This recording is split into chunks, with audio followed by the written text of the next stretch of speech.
Hai guys, kembali lagi bersama kami di Bisik Asik.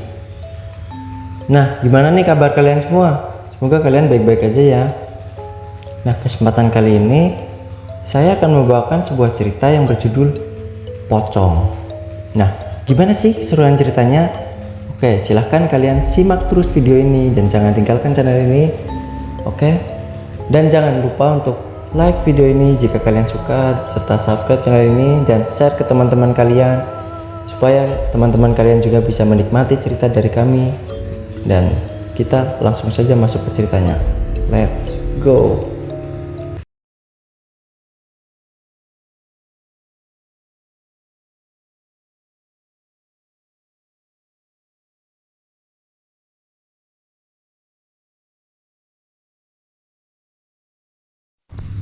Pocong. Aku adalah anak tunggal. Aku harus pindah-pindah rumah setiap 2 tahun dan begitu juga sekolahku. Dikarenakan orang tuaku sering dipindah tugas dan sekarang aku SMP kelas 1. Dan bulan lalu aku pindahan rumah karena ayahku ditugaskan di tempat tersebut. Kami menempati rumah yang lumayan besar. Agak aneh sih rumahnya, tapi nyaman dan sejuk dikarenakan di daerah pegunungan.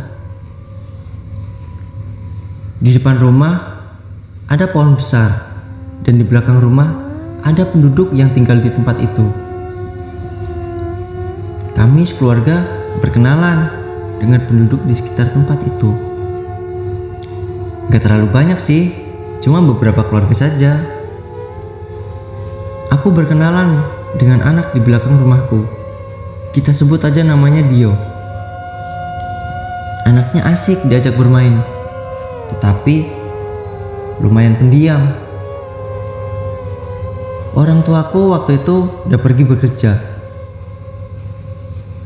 dan aku sendirian di rumah. Namun beberapa jam setelah keberangkatan orang tuaku, tiba-tiba ada orang yang mengetuk pintu. "Iya, sebentar," jawabku. Dan aku langsung saja bilang, "Hei kamu, silahkan masuk." Ternyata itu tetangga baruku, Dio, yang aku ceritakan tadi. "Kamu di rumah sendirian?" tanya Dio. Dan aku pun menjawab, "Iya, setiap hari aku sendirian di rumah." Dio bertanya, "Hei, apakah boleh aku menemani kamu setiap hari?" "Langsung saja dong," aku bilang. "Bolehlah."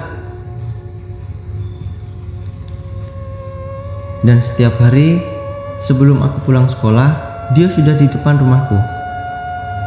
Kami ngobrol sambil nonton TV, terkadang main game bareng.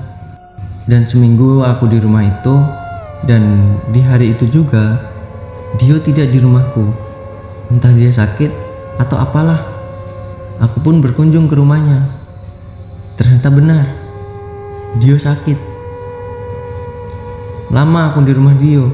Tak terasa waktu sudah menunjukkan pukul 9 malam. Aku pun berpamitan hendak pulang. Setelah aku berjalan dari rumah itu, keadaan udara semakin dingin dan aku merasa merinding. Tapi aku tetap berjalan pulang.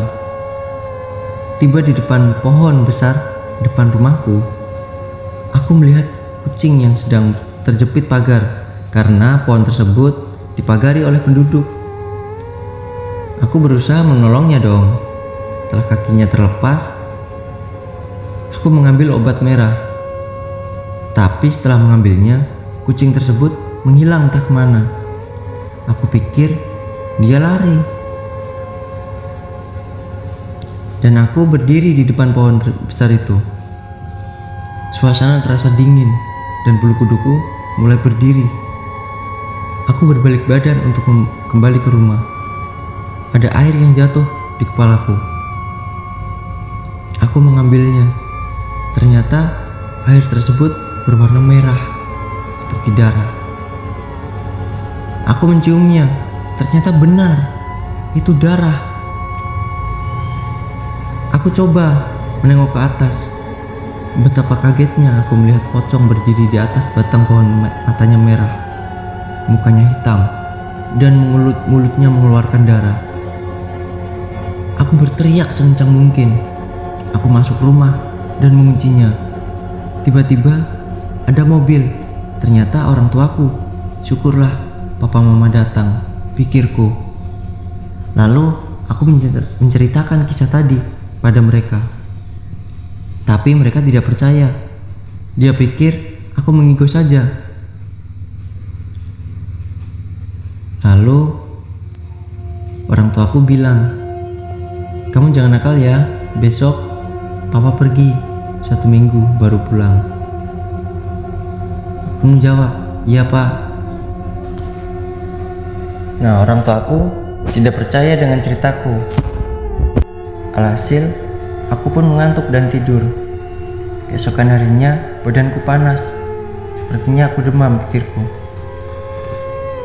"Nak, bangun, udah pagi," perintah mama. "Badanku panas, ma," jawabku. "Nanti mama bawa ke dokter ya. Sebentar, mama mau masakin papa dulu."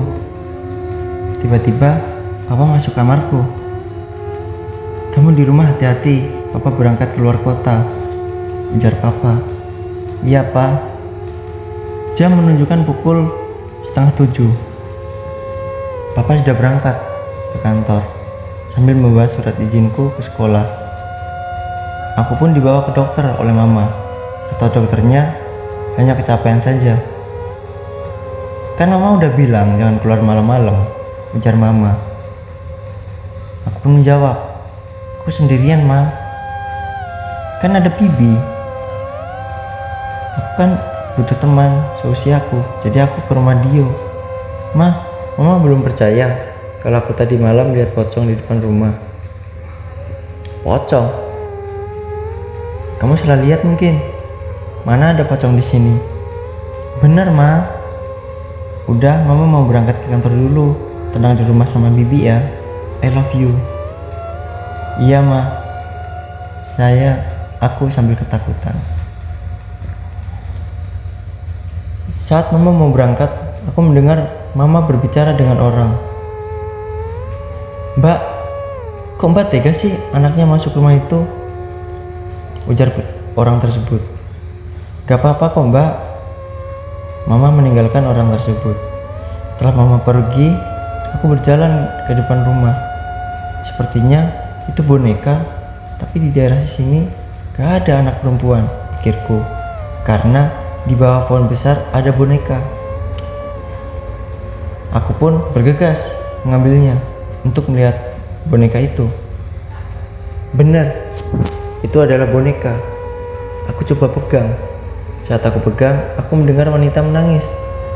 Sontak, aku membanting boneka tersebut dan aku lari ke dalam rumah. "Kok tumben Dio gak kesini?" batinku.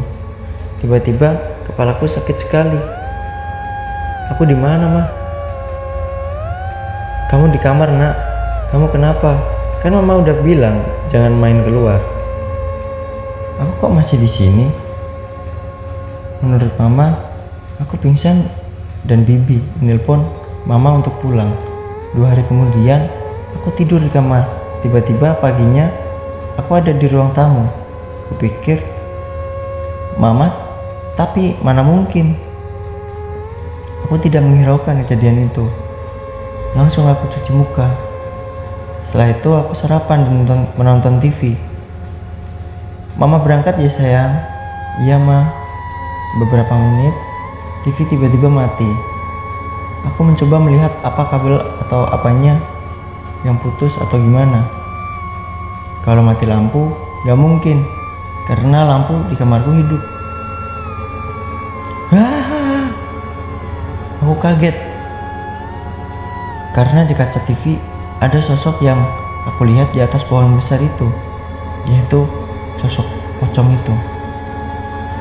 Aku menoleh ke belakang, tapi tidak apa-apa, tidak ada apa-apa. Aku mencari Bibi, tapi tidak ada di dapur. Apa Bibi ke pasar, pikirku. Aku menelpon mama. "Ma, pulang, aku takut ada pocong." Mama menjawab, "Masa siang-siang ada pocong? Ma, cepat pulang." "Iya, iya," ujar mama. Setelah aku menelpon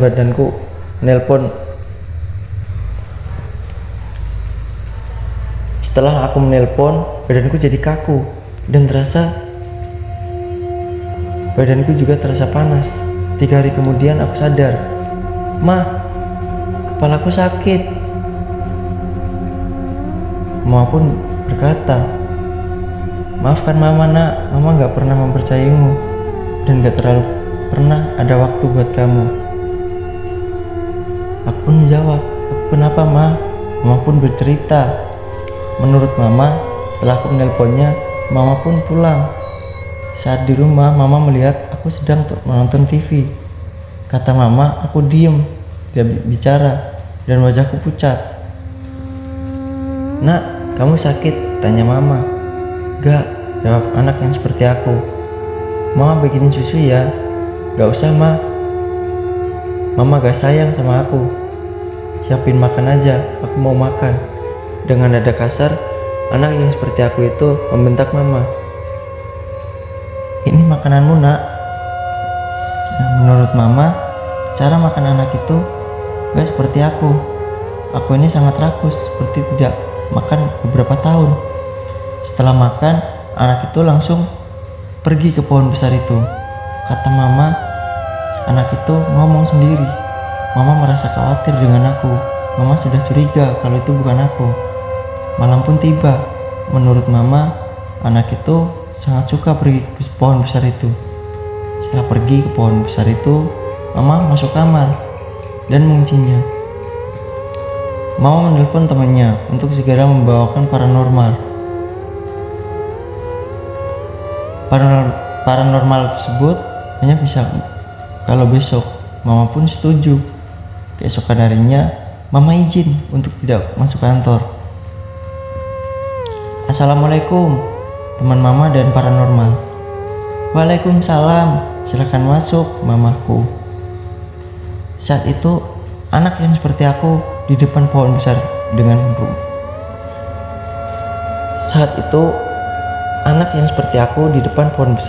depan rumahku. "Wah, rumahmu ini bahaya nak," ujar paranormal itu. "Bahaya gimana pak? Kalau kamu tetap di sini, anakmu dalam bahaya." "Tolong saya pak, itu anak saya. 2 hari ini dia sering ke pohon itu." Paranormal itu kaget saat melihat aku. "Astagfirullah, kenapa pak?" "Ini kasih anakmu, taruh pada makanan atau minuman anakmu. Dan anakmu ini jangan pernah kamu tinggal sendirian, apalagi kalau malam. Bahaya." Mama diberi seperti minyak, tapi botolnya kecil. "Kalau anakmu berteriak-teriak, berarti itu bukan anakmu. Kalau tidak respon, berarti anakmu." "Terima kasih pak," ujar mamaku. "Aku permisi dulu. Assalamualaikum." "Waalaikumsalam." Sekitar jam 7:30, anak itu minta makan. "Ma, aku minta makan," ujar anak itu. Mama menaruh minyak tersebut ke dalam makanannya. Awalnya tidak terjadi apa-apa. Setelah makanannya habis, kepala anak itu mulai sakit. Mama segera menelpon paranormal, dan segera paranormal itu datang. Saat paranormal datang, si anak itu berteriak tidak karuan. "Hei, pergi kamu, orang tua. Untuk apa kamu kesini?" ujar anak itu. "Aku hanya ingin mengusirmu dari tubuh anak ini." Anak ini anak bodoh. Walau orang tuanya sering pergi, dia tetap sayang, dan aku ingin membawanya pergi. "Dia bukan dari bangsamu. Siapa namamu?" "Namaku adalah Dio."